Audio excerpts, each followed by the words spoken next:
Hi everyone, welcome to my video, and in this video we are going to analyze structure. It's actually a beam structure as our given using our STAAD Pro, no? STAAD Pro version I. So this is our software. So I'm gonna open our software. So version 8i. So we're going to use this to analyze. And then now, given that we have our cross section, or actually the characteristic of the beam, or the parameters of the beam, is 250 mm by 400 mm, and with the following material properties. So this is our figure, and this will be our basis in plotting the structure in our software, and that we are tasked to determine the values, their actions, the vertical and the moment along A, the shear and moment left and BC, and so on and so forth. And so let's proceed with our plotting, to our software. So here, this is our software, in that we are going to create a new project. So let's fill a space. Then we will name this Act 4, and then beam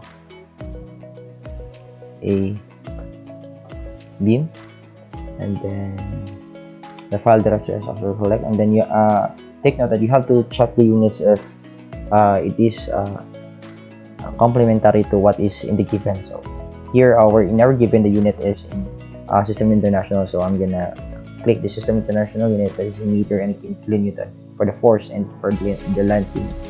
I'm gonna check next, and then add beam and finish, and then it will lead us to our command window. So in the window, we can see the buttons actually here. These are tools that we are going to utilize upon analyzing, actually constructing our structure. So let me command the structure to the front view, and as you can see, from the total length of our beam is actually 32. 12 plus 8 is 32. So I'm gonna edit the grid to 32 in order for me to for it to give you convenience in plotting the nodes and the members. So that's 32, and click OK. So as we can see, it's already in 32. And let me add our first node, that is actually at coordinate 0, 0, and so consecutively add the second node that directly connects us with the member. That's then 24, and then 32. So after that, I'm gonna highlight this, and then let's go to the general. So this is our beam. To show the nodes, let me click the cursor to show the nodes, highlight the nodes. So these are our nodes. After that, we are going to provide supports. So our supports from our given, there are two fixed supports. The A and node C are actually fixed and supports, and our node B is actually a roller support. So let's define our supports. So let's click support. So there are no supports defined, so we're going to create. So there are fixed and supports, so I'm going to add this support and then create another. So our roller support to be created is actually like this. So in the release, we just have to check the these labels here except the FY. So add, and then let me highlight this node and add the support, the fixed support, and there. Assign, and this to here. I'm gonna assign this the roller support. So there you can see that these are actually a roller support. That's how we make a roller support in STAAD Pro. So next, after assigning the support and creating the beam structure, we are going to define its properties. From our properties from there, so we're going to define properties. So from our given is actually a rectangle. It says a rectangular cross section of 250 mm by 400 mm. So in meters, that's actually 0.4 and 0.25. So it's rectangular, so we click rectangular shape. So along YD, that's 0.400 and 0.25, that's 250 mm. And then material, check the material is concrete. So I'm actually the material properties I'm actually using the default what is in the concrete, since it's actually close to what is defined and what is task for us to assume. So these properties are actually modulus, the unit weight, and coefficient of thermal expansion are actually given and is default in this concrete material. So then close, and then we highlight the structure, and then we assign. You can check if there are labels, the R1 that appears on the structure, so that means that we already have assigned our material, the properties. And after that, it is also a good idea to check if the view, in the render view, if the materials are actually assigned. So not yet. It won't look like this. It will actually will view just like a line. So since we already have assigned our properties and all, so it's actually viewed as a beam. It's a beam. So this is how its shape looks like. Then we close the rendered view, and then let's proceed with applying our loads. So in this case, I'm gonna assume that these loads are actually live loads. Are log loads. So let me proceed with the load definitions, and then I'm gonna add a load case. Load case 1. Loading type. Let me say it's alive, because we're going to apply it.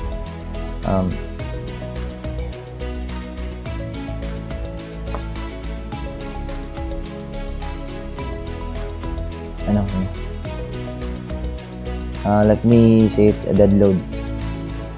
It's a dead load. Close. It's a dead load. And then change. Excuse me. It's a dead load, and then close, and then add force. So here it's actually a member load, and then from here we are going to apply first the uniformly distributed load at this length from node B, that's 12 meters. So along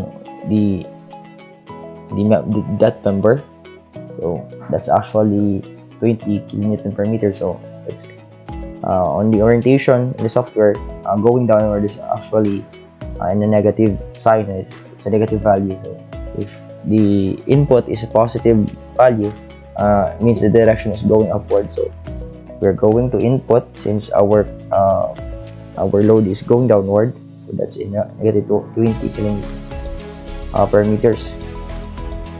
And then click add, then close. Then I'm gonna add again for our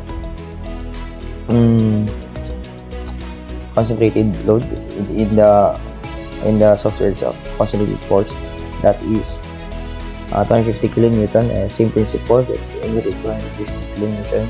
Then add and close. So now we're going to assign this, and just have to highlight the member. I'm just going to select the member, then assign this load. So assign, and click, and then there we had our distributed load. After that, we're going to assign this concentrated load, that is 250 kilonewton meter. So assign,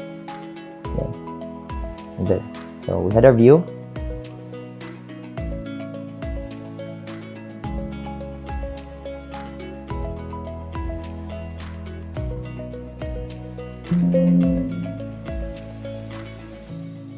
Oh, this goes problem. Sorry.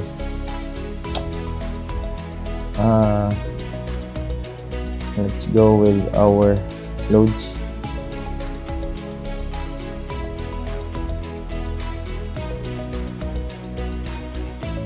Load cases, and then since we already have applied the loads and have defined the properties, defined the dimension of the beam, now we can proceed with performing the analysis.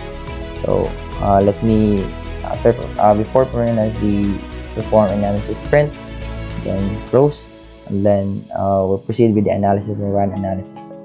So it will just ask us to save. If there are no errors, then we go with the post-processing node and identify the values that is required for us to identify upon the analysis.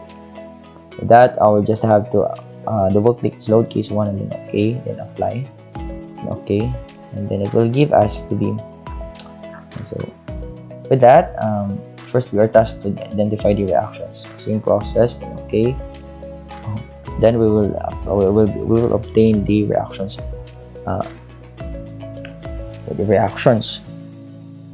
So here we are asked to obtain the reactions at A. The vertical reactions. It is actually understandable, logically understandable that there is a reaction along the x-axis. There is only a vertical reaction and the moment at A. So the values I'm just going to input it here. So going back to our software, so our vertical reactions.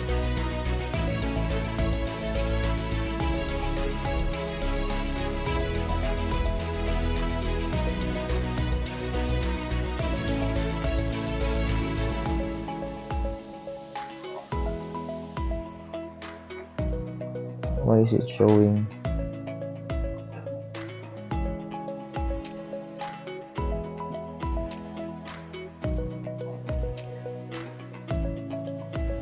Okay.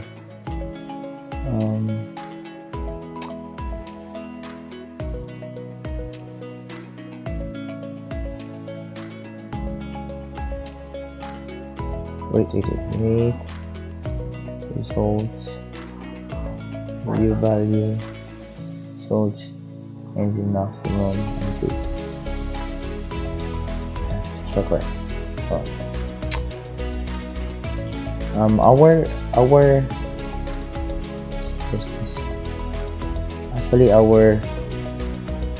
reactions at A, the vertical reactions at A, that's y-axis, negative 55.180. So have to input it here. Negative 55.188. That's kilonewton, and then our moment at that point is negative 220.415. Negative 20 point. No, 220 point. 415. Next is now we have identified our reactions. Then we proceed with identifying the shear and moment at left end number BC.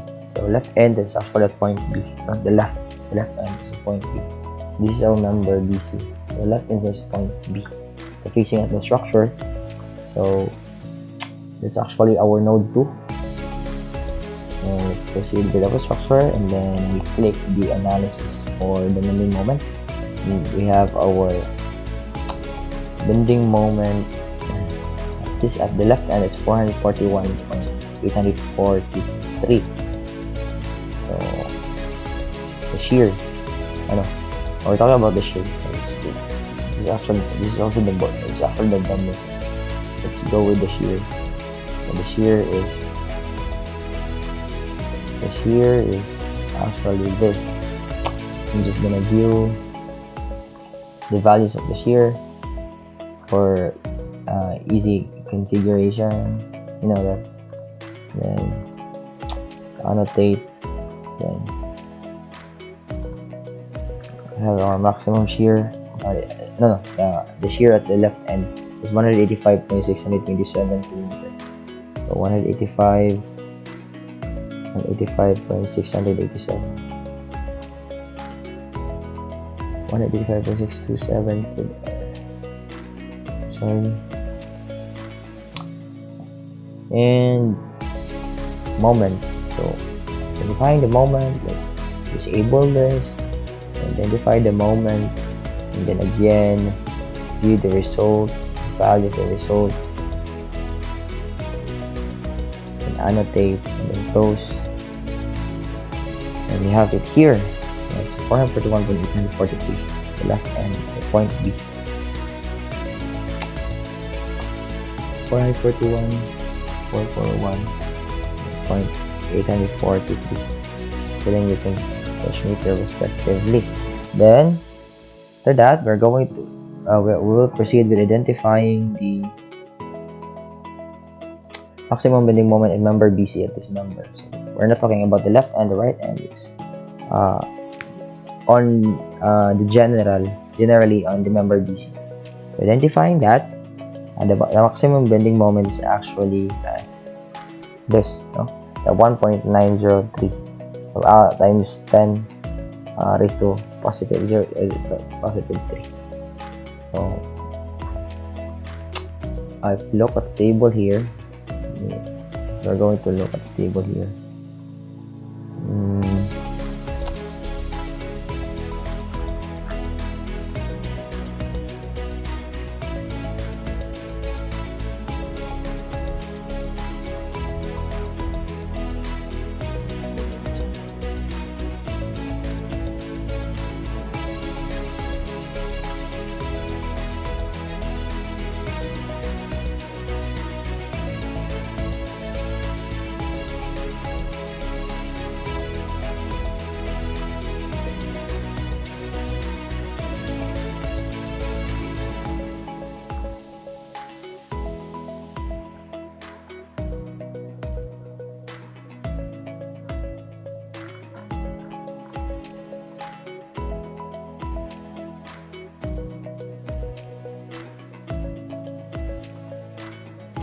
So this will be our maximum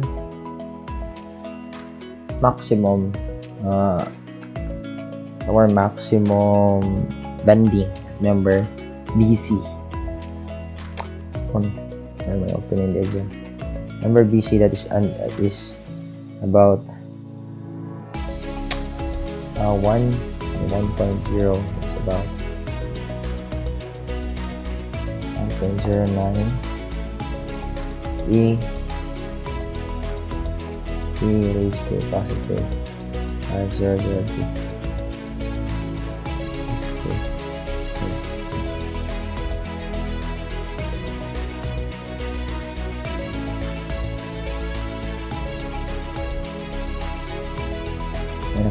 Sorry.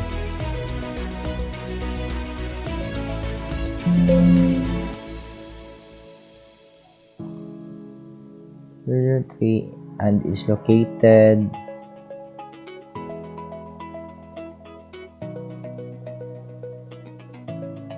is located 20 meters from point B. 20 meters. It's actually at the left hand. Here, maximum bending. There. So that's it. Now we have identified, we have plotted the structure, we have identified, assigned the values, assigned the material properties, identified the values, the reactions, the shear, the moment, the maximum bending moment, the specified member. So I hope you have learned something, and thank you for watching this video. Bye.